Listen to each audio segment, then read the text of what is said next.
I heard the crunch of gravel under tires before I saw Ben's beat-up Honda pull into the lot.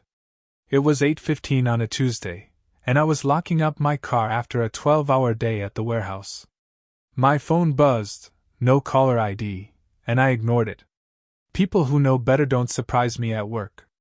But when I saw him crawl out of the driver's seat with that smug look, I recognized the setup immediately. "Hey, man," he called, slouched against his door. His shirt was too tight, smelling faintly of cigarettes and whatever medication he was on. I unclipped my backpack, making sure my hand never left the handle of my laptop case where I kept all the company files. I didn't want to give him, or my mother, any excuse. He took a half-step forward. "Mom says you cut her off. No more money, no more house payment. She's gonna be on the streets." He flashed that same cocky grin from 20 years ago, the one I used to tolerate when we were kids. Now it felt like a punch in the gut. I paused, feeling my chest tighten. My heart was racing, but I forced myself to breathe. If I lifted my voice, I'd lose what control I had left. "I heard," I said flatly. "Anything you need, call me at my lawyer's office. Don't show up here again." Ben's grin slipped. "You think that's gonna stop me?" He stepped inside the circle of yellow streetlight, arms spread, as if challenging me to back down. I tightened my jaw. "I'm not your bank. And I'm not the kid who slept on rotting mattresses while you hung out with buddies stealing car radios. I'm done reliving that." I pointed at his chest. "Stay off my property." He flicked a look over my shoulder, my security camera and the new motion-activated lights glaring down. "You really gonna leave Mom out in the cold? You're worse than her. At least she gave me a roof." "Don't rewrite history," I snapped. "She let you mooch off her all these years. When I offered you a real job, managing deliveries, you skipped it for fast cash. Then you told my employees I didn't know how to run my own company." I sounded calmer than I felt, but I wasn't about to let him row me into a fight. Ben lunged. I blocked the punch, and when I did, I felt my muscles react before my brain fully registered the move. He hit the pavement, his cheek kissing gravel. My pulse thudded in my ears. I didn't want this, didn't want to be the guy who beat up his brother, but he forced my hand. Mom's voice shrieked from the edge of the parking lot. "Stop it! What are you doing?" She came running, eyes wild. "Ryan, please." But she didn't step between us. She just watched, arms flailing, as if she thought her panic would somehow fix it. "Get in the car," I told Ben. He staggered to his feet, wiping blood from his lip. Mom grabbed his arm. His eyes flashed accusation at me. "You'd never let me live, would you?" I turned toward her, my voice low and steady. "You asked me to split my company with him. You let your boyfriend threaten my trucks. You damn well know why I'm defending what I built." I shouldered past and climbed into my car. Mom and Ben retreated, but not before I heard her whisper, loud enough for me to catch. "I'll make you pay for this." Their taunts echoed as my engine idled. I let them fade, cranked the car, and drove off. My hands shook so badly I nearly slumped over the wheel. My jaw ached from blocking that punch, heart still pounding. My life didn't start on a high note. Mom was 15 when she got pregnant with me, living in god-awful apartments that smelled like mildew and desperation. Dad skipped town the moment he found out. He was a name nobody even bothered to remember. Grandma and Grandpa, real church-going types, threw us out to save face. No heat in winter, lights cut off mid-afternoon, roaches that scuttled around your feet. Food stamps barely saw us past week 2 each month, and by week 4, it was ramen or nothing. When I was 8, a guy named Ray moved in. Mom met him waitressing. He swaggered through the door pretending to be our savior, but he was a sponge. Grabbed Mom's paycheck, shoved her into walls, threatened me whenever I tried protecting her. I felt my chest tighten just remembering that hell. When Ray bailed on us for another woman, Mom sobbed briefly. Then she focused on finding the next provider, as if the only way out of poverty was another man's promise. By 13, I'd had enough. I started mowing lawns, shoveling snow, bagging groceries, all the odd jobs I could find. I barely slept, working 4 gigs at 17, fast food mornings, warehouse afternoons, gas station nights, office cleaning overnights. I was making $800 a week in cash for the first time in my life. Mom thought I was crazy, urged me to slow down and enjoy youth. But youth was power outages, cold floors, empty stomachs. I wasn't signing up for that. One of my gigs was at a restaurant supply store owned by a guy named Jay. He grew up with nothing, ran his first delivery out of a garage. When he watched me reorganize a dusty storage room, no one else cared, but I insisted on labeling every box. He pulled me aside. "You've got something, kid," he said. He taught me how to read P&Ls, negotiate with suppliers, even how to dress for a client meeting. He bought me a real suit, showed me table manners at business lunches. I was floored. No one in my circle ever talked about profit margins or inventory turns. School was just rote memorization. Jay's lessons were life-saving. At 19, I developed an idea, a supply service that delivered the exact ingredients to restaurants every morning. Smaller joints struggled with inventory, and emergency grocery runs last minute were killing them.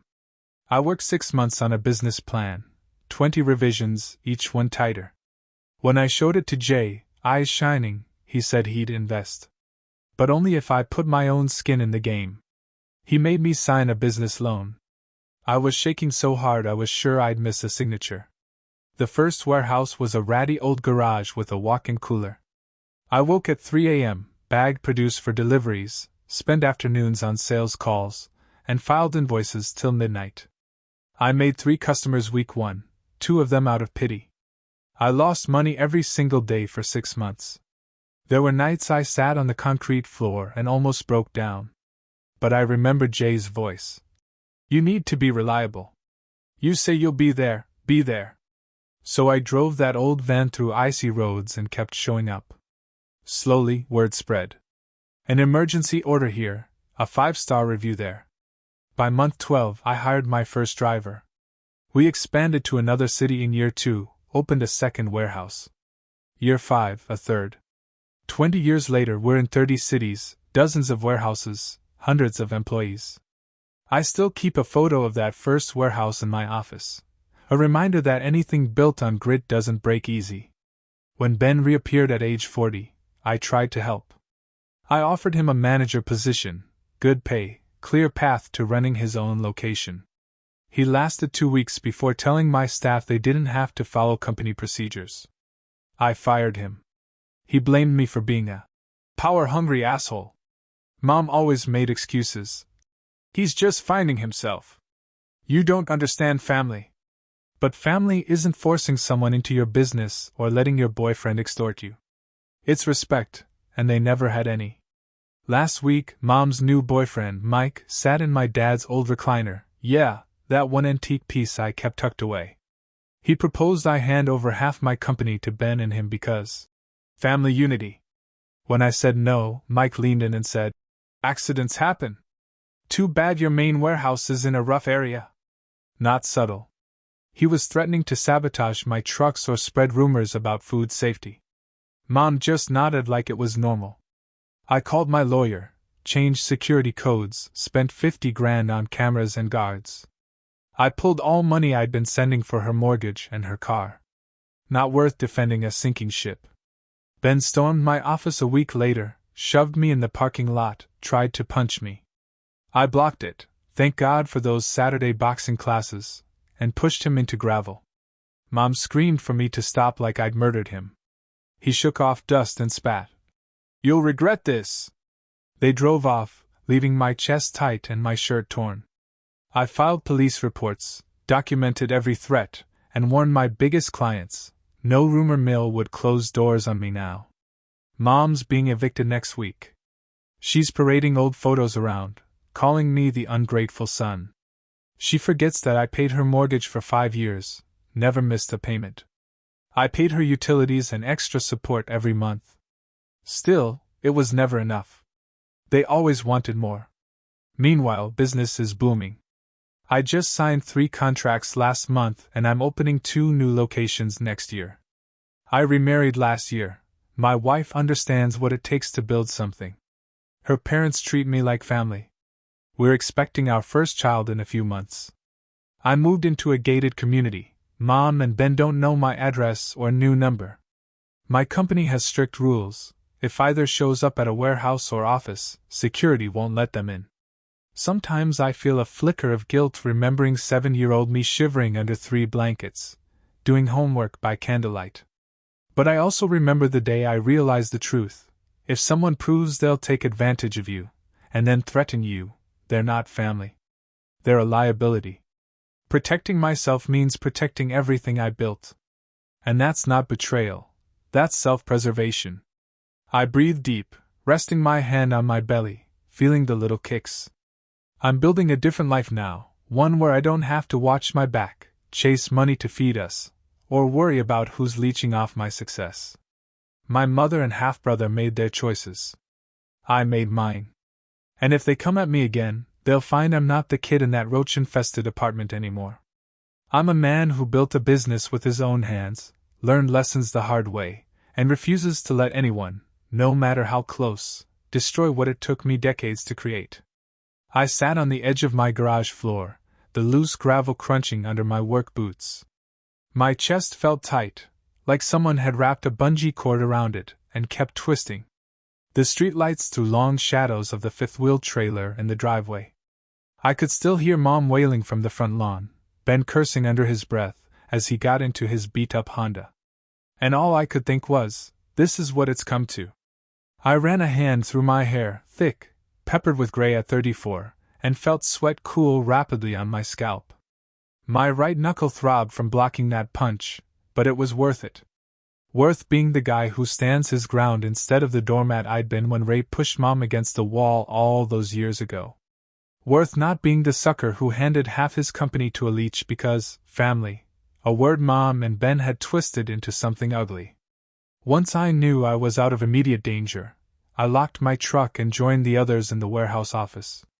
3 of my managers were huddled around the conference table, eyes wide when I walked in, haggard, sweat-matted, coats still stained from gravel dust.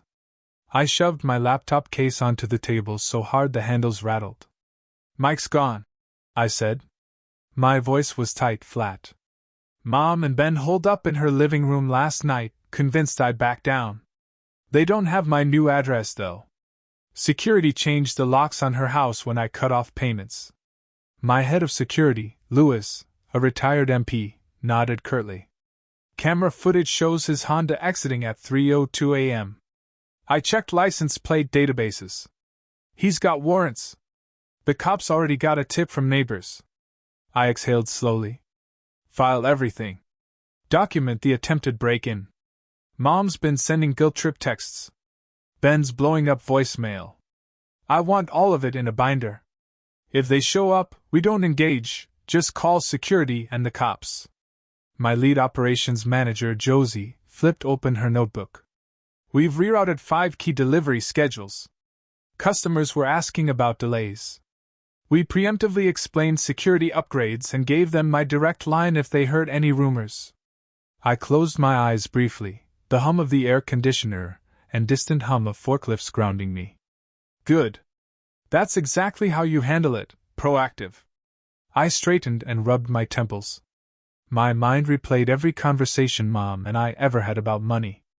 Every time she said, "I'm just trying to help Ben." Truth was, she'd been trying to keep her fantasy of doing right by family alive, even when family turned around and threatened to ruin me. I looked around at my team, 3 faces who'd been here since the second warehouse, a couple of new hires I'd trained myself. These were people who had stood by me through lean months, who believed this business was something worth protecting. My chest loosened when I saw that familiar respect flicker in their eyes. Because no matter how messed up my blood relatives were, I had created a family here built on trust, something I hadn't felt since I was 10 ripping coupons for groceries at home. I turned on my phone. 8 missed calls from an unknown number, Mom's burner, no doubt. I let them sit there. My thumb hovered over block. Then I set the phone face down on the desk. I needed to think, not react. I logged into my banking app and verified all outgoing transfers were cancelled: the mortgage payment, the car note, utilities, everything Mom relied on. She believed I'd be her safety net forever. She didn't realize I was the guy who spent years building his own bedrock. I fingered the small scar on my ring finger from when I signed that 5-year, $500,000 loan for the first warehouse. I remembered the sweat pooling in my palms, the tremor in my hand. I was terrified of going under, but I knew Jay, my old mentor, would have done the same. "Skin in the game," he always said.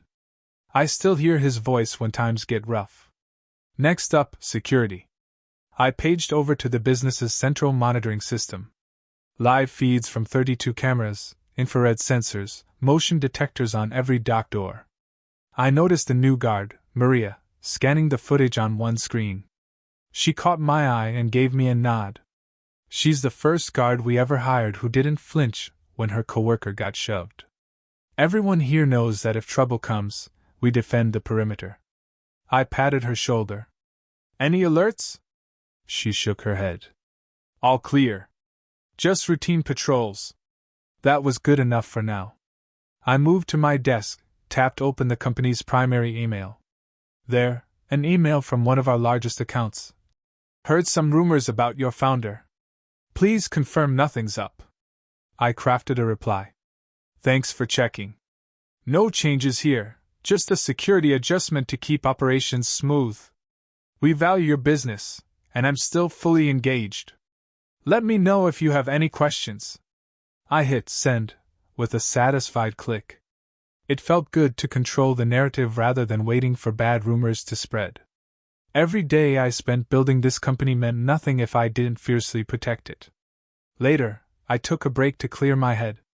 I walked over to the loading docks, tall, concrete slabs, steel beams gleaming under fluorescent lights. It was 10 p.m. Most forklifts were idle.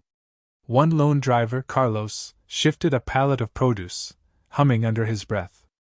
"Everything good, boss?" he asked, sifting a handful of blueberries with callous fingers. Pallets and weight used to remind me of the early days, hours I spent loading produce by hand, back aching, lungs burning. Now I oversaw forklifts that did the heavy lifting, but I still wore those scars in my spine and chest. I nodded. "All good. How's your daughter?" 2 years old, running around like a tornado." He slapped the pallet lightly. "Can't wait to put her to bed and crash." His smile was genuine. I remembered running away from bed at 7 to sneak into my first warehouse, thinking any change of scenery was a blessing. Now Carlos got that bed at night with fresh diapers and a rattle to soothe him. That was something I worked for, security for families, so they didn't grow up with roaches and cold floors. I placed a hand on his shoulder. "I appreciate you being here tonight. Stay sharp on the cameras." He gave me a thumbs up. I stepped outside onto the loading ramp and inhaled the cold night air. Great northern pines loomed just beyond our fence. My breath fogged in front of me. In the distance, Mom's house, half a mile away, was lit up like a gaudy Christmas display, floodlights and flaking paint. I almost turned away, but I had to see it, my old life reduced to a rundown duplex where I once paid her rent. I squinted and looked for shadows. No cars, no movement. She must be in bed, stewing over her eviction notice. If I'd stayed in that apartment with her and Ben and Ray, I'd be owed nothing now but another rent check. I thought about that 13-year-old me who flushed every paycheck into rent, who doubled as a dishwasher by night and supermarket bagger by day. All to keep her off the streets for another month. But this wasn't that life anymore. I had another role now, soon I'd be a father. My wife, Claire, was 7 months pregnant. She texted a sonogram twice to remind me. That little boy, or girl, deserved better than what I'd endured. I deserved better. If Mom and Ben couldn't accept that, that was their choice. Guilt was a currency they never paid. Now I refused to go broke buying it. The front office lights clicked off, and I was alone under the neon hum. My phone buzzed again, another burner call. I ignored it. My jaw felt tight, neck muscles aching. I stretched, feeling that electric buzz of adrenaline fade. My pulse slowed to a steady rhythm, no longer racing. I climbed into my truck and started the engine. The rumble was reassuring. I flicked on the heater, cranked the seat warmer on low. It was 19 degrees outside, and I imagined that little baby kicking inside Claire's belly, warm against her skin. I clenched the wheel in both hands, thinking, nothing's gonna stop me from getting that kid a warm bed and a shot at something better. As I drove home through the empty industrial park, I thought about Jay and how he'd once said, "Don't let anyone else hold your life ransom." I repeated that in my head like a mantra. I'd kept every promise I'd ever made, to my team, to our clients, to my wife. And I'd keep this promise, too, protect this company and the family I'm building, no matter what. 20 minutes later, I pulled into my gated community's driveway. The gates lifted, scanners beeped, and the security guard gave me a nod as I drove past. My 3-story house sat on a half-acre lot of tall pines. I could already smell Claire's soup simmering on the stove. I killed the engine and sat for a long moment, taking in the quiet hum of neighborhood lights and the cold night sky overhead. I grabbed my laptop bag, less a tool of work now and more like a shield, and walked up the porch steps. Inside, I'd shut off Mom's burner. No more late-night threats, no more guilt trips echoing in my head. Instead, I tucked myself into bed next to a pregnant woman who trusted me completely. Tomorrow, I'd negotiate the new lease on our home office, finalize next quarter's budgets, and talk to investors in the morning. Because that's what men do, we carry the load, keep our word, and step into the unknown. Tonight, though, I turned off my phone, ran a warm shower, and let the water wash the gravel dust from my knuckles. I stood under that hot water letting my muscles loosen. When I stepped out, I dressed in jeans and a thick flannel, and padded quietly to the nursery. On the changing table rested tiny booties I'd bought, a quiet reminder of what mattered, a new generation that deserved a real shot at stability. I found Claire in the living room, the glow of the stove light flickering across her face. We saw each other and I half smiled, the weight of everything hanging off my shoulders. But it was a good weight, like responsibility had a sharper edge, a clearer purpose. She stood and I held her belly, feeling a soft kick, and she said, "He's hiccuping again." We laughed, a short, genuine sound. I kissed her temple, warm against my lips. "We're okay," I said, voice low but steady. "We're gonna be fine." She leaned into me, and for the first time since they cornered me in that parking lot, I felt peace. I closed my eyes, picturing Jay's rickety first warehouse, the roar of forklifts, the camaraderie of my team. I felt my heart settle into a steady thud, no longer gasping for air. One day at a time, I thought. That was always enough. And with this new family, this business I built from scratch, and a little one on the way, I knew I had the strength to keep going. I squeezed Claire's hand, smiled down at her, and let myself believe it. I was exactly where I needed to be.